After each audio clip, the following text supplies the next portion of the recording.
we're just really committed to supporting people like yourselves who are taking this developmental work out into the world and democratizing it and making it much more widely available.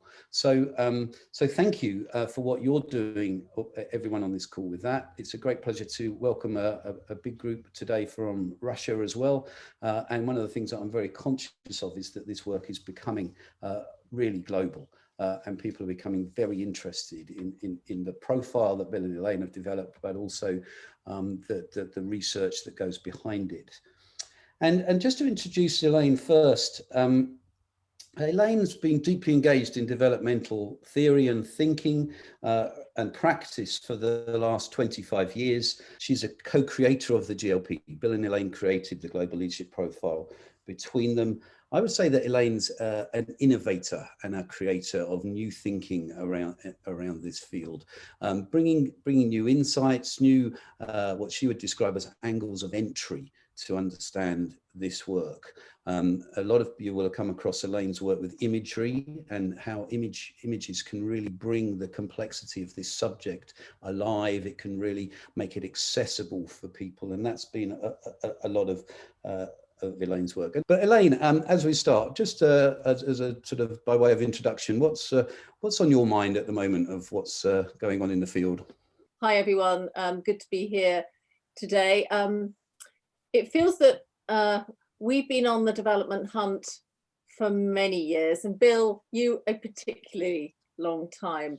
I think it's fair to say our pursuit of action inquiry, of vertical development, has been in the spirit of trying to better understand how we all live together as friends, colleagues, in families, in and out of organizations.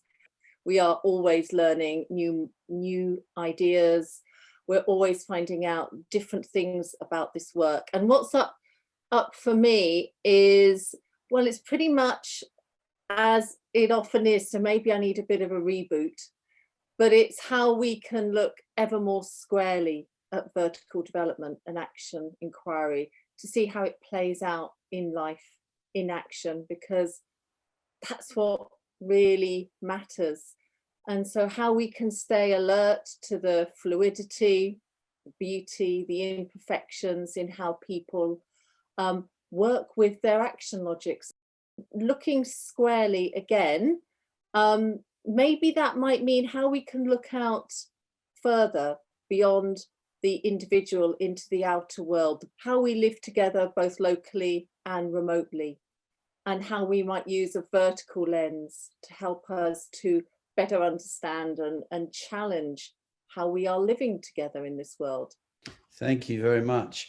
Well, joining Elaine, sorry, is Bill Torbert, Professor Bill Torbert. Many of you will know Bill or know of Bill's work. Bill spent well over 40 years, probably more like 45, researching this field of adult development. Bill's 2005 Harvard Business Review article has been named by Harvard as one of the 10 most influential of all time.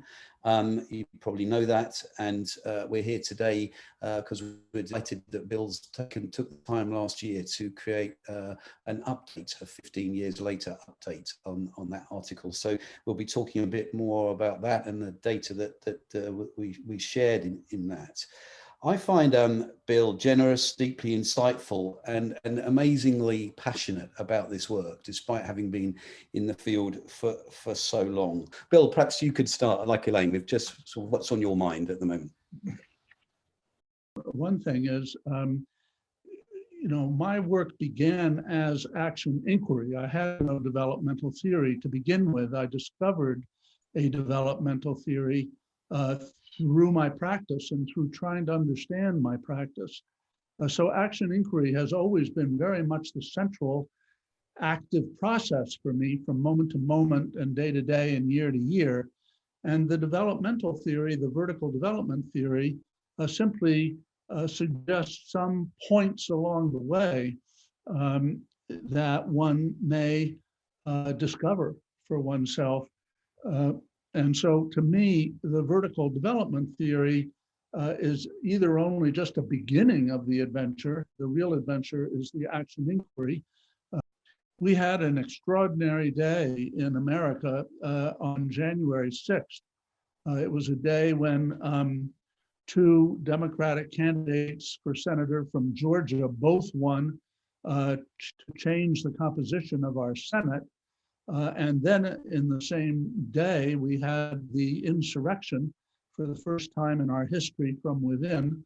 And to my way of thinking, that day was a triple loop feedback day for America. It was raising the question, all the questions that have existed throughout our 200 plus years of history came together in those both legal processes, the constitutional process of investing new senators, and also the constitutional process of exchange of power, while at the same time we had a resistance to that peaceful exchange of power. And so some people were unable to accept the double loop results of the original election in November and what was going to happen in a few days, i.e. today, which is the last day of Trump's presidency. So whether one can learn from double or triple loop feedback is always a question.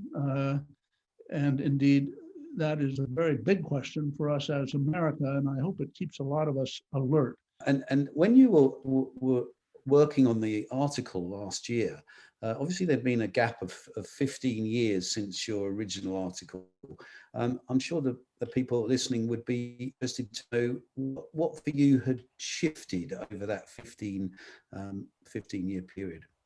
Well, over that period of time, quite a number of people did a lot of research, often PhD dissertation research. One of those, Karen Yeoman's work with redefining leaders, and reading her whole dissertation, which is 450 pages long, is a great way to find out how three different redefining leaders did action inquiry. And it was that kind of contribution that I wanted to highlight, sort of a next generation of research. As Bill says, there's been a surge in individuals profiling at redefining it in our community. So just put that caveat in there. And that has been building over the last decade. And what's been really interesting is up until that point, we kind of had in our minds and everyone talking about redefining as the unit between the two towers of achiever and transforming.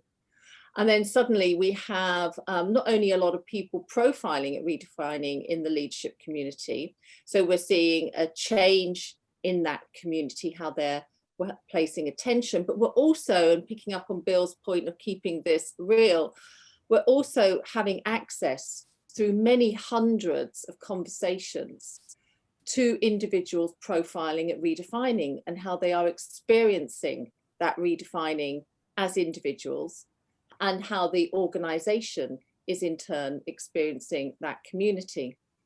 How people engage at redefining, for some of them, may not be how we're characteristically looking for it. So that, Richard, we've been working in organizations where we've referred to reluctant redefining, so that individuals who feel the force of the importance of inclusion, collaboration, pressures, creating space, are not always engaging to act collaboratively. Bill, one of the things that comes out in the statistics then is that we've seen, certainly for our groups in GLA, a lot more people profiling at redefining, but not many then shifting into transforming. And I think you've got some insights around particularly power that might help us understand why that might be. Yeah, well, one of the things we have found to start off that discussion is that in our data, you look at the individual sentence completions, one finds that the completions regarding a good leader tend to be very high and leading the person's action logic. So if you score redefining overall, your description of a good leader may be at the transforming level. But when you look at the individual stem about power, that is often lagging. In other words, people's concept of power may be an action logic behind their center of gravity. So this kind of highlights the fact, two facts. I mean, one is simply that practice sort of follows vision. I mean, it doesn't come at the same time.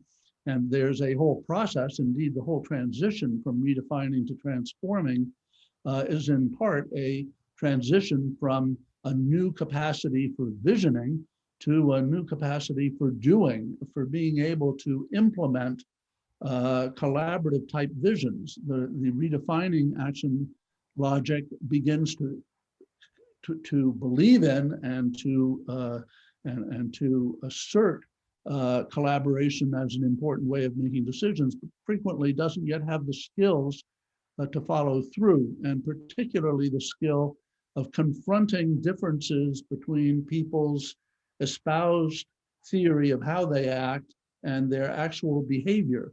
That takes quite a lot of courage to do, and also requires your being willing to look at the discrepancies between your ideals or theories and your behavior. And so that involves the movement from redefining to transforming, and that's been one of the interesting findings in the recent data. I think one of the things that it's helpful to consider is we've had a pretty intense decade. We've had a pretty intense year where there's been a tremendous amount happening in our world. We've been open to social disturbances, to pandemic, to political upheavals internationally. And well, you could argue that much of that is not new. But what is perhaps newer is the digital age. Now, you'll probably laugh at me speaking about the digital age, knowing my IT awareness, but the very fact that through technology like Instagram, through social media, we're almost compelled to see up front and close what's going on globally, to witness the effects of actions and reactions and see the ripples of those, and to question ourselves about how we're feeling about them, to be privy to different stories, to different perspectives, and to make sense of it in a way that's in real time that perhaps we've never had before. And for people moving through Achiever into redefining, that's a tremendous amount of competing information. It's a lot that can possibly cause befuddlement, but it's also a lot that can be a fuel perhaps to being in the redefining action logic.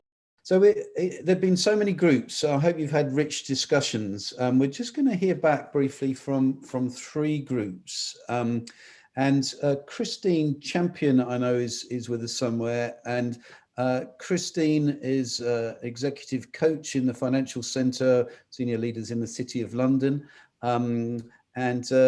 Christine, perhaps you could just give us a bit of brief feedback from your group and what you've been talking about. Yes, so thank you for the opportunity, and to my co-group members. So I think what was coming up was the recognition that sort of society is in a breakdown, seeing it as a necessary breakdown in order to lead to breakthrough, but recognizing within that the role of each human and of ourselves as practitioners, if you like, the instrument of the action logic framework in terms of the introduction of it, and how individually we're also going through simultaneously this process of breakdown and breakthrough in our own self-management, and that perhaps some of these events in society are happening because of the lack of action inquiry, people not feeling listened to, you know, they're not feeling heard, the lack of inquiry versus advocacy and lack of understanding, and this, you know, immediate rush to judgment and assumptions. So we can absolutely see the role for action inquiry. We talked about respecting, appreciating, you know, and recognizing my growth as I take this journey, and some of the appreciation that I have for the places, the spaces where I have been and where I've grown. That to me was very, very important in our conversation, and it seemed to be with my three colleagues. So appreciating the journey that we took, remembering where we came from, remembering the individual aspect, remembering the value of the collective aspects of all of this. These were important pieces of this. Well, we find some new angle how to think about it. That, you know, all corporations and organizations invite people to be the champions in survival flow. But right now, on the rich north, nobody wants to survive. And that's the reason why this flow that put you on the very early stages and support you to develop as achiever, now have no the ground and no reason to play this game. And it can be very interesting that it is a good reason and you know, a pressure for the leaders of organizations to find the sense, to find to create the territory where people cannot survive but can live their own lives. Because, you know, if you want, if you worry, if you're afraid of a cruel life around the organization, you always have a reason to be inside and to follow the rules, how to be stronger and stronger and have more and more achievements. But if you know that the world is full of resources and you don't need to survive, you can just play with your life. So you always will try to find organization where the leaders have to use some value proposition and some proposal to you how to live an interesting flow. So, and it's a pressure for the leaders of organization, and it's very unusual angle. Love to get a final thought from Bill and Elaine. Elaine, final thought from you. Well, I really love that feedback. Thank you, three of you. Very quickly, I think it's continuing with the personal development questions that we've had for so many years, and how to build those further in pegging development into the social environment, and how we all live together, how we choose to live together, what we consider to be matters of common good and liberty, and really placing attention on that consciously. Thank you. Bill, final thought from you. Well, I think I just want to emphasize the importance of the notion that there are different types of power associated with each action logic, a notion that is presented in the article, where there's 4 different kinds of unilateral power and 4 different kinds of mutual power. And in real life, when I first started out, I thought you were either unilateral or you were collaborative. There were just these 2 possibilities. And gradually I came to realize that there were all these in-between possibilities, and that to be effective, you need to be mixing and matching the types of power you are using to fit the moment, really, finally, the larger situation, but also the immediate moment. And so I think that paying attention to that in working with one's clients, and of course, even in one's own work, can help people feel much more effective in their attempts to intervene in the organization. Thank you, Bill. Yeah, thank you. And do have a read again of that section of the article of Bill's assessment of these seven types of power. It's always fascinating and something that is so rich in so many organizations that we work with now. I'm delighted to introduce, if you don't know him already, our GLA's Commercial Operations Director, that's Danny. Danny, tell us about the next session we're going to have in the series. Yeah, hi. Thanks, Richard. So I also lead GLA's international coaching team, and will join me next time as we move from the insights of today into issues of practice. We'll be looking at helping leaders who profile at redefining to think through how to develop their capabilities and capacities, the potential that's at that action logic. We'll be looking at tactics. So join me next time, April the 21st, and don't forget to book in. See you then.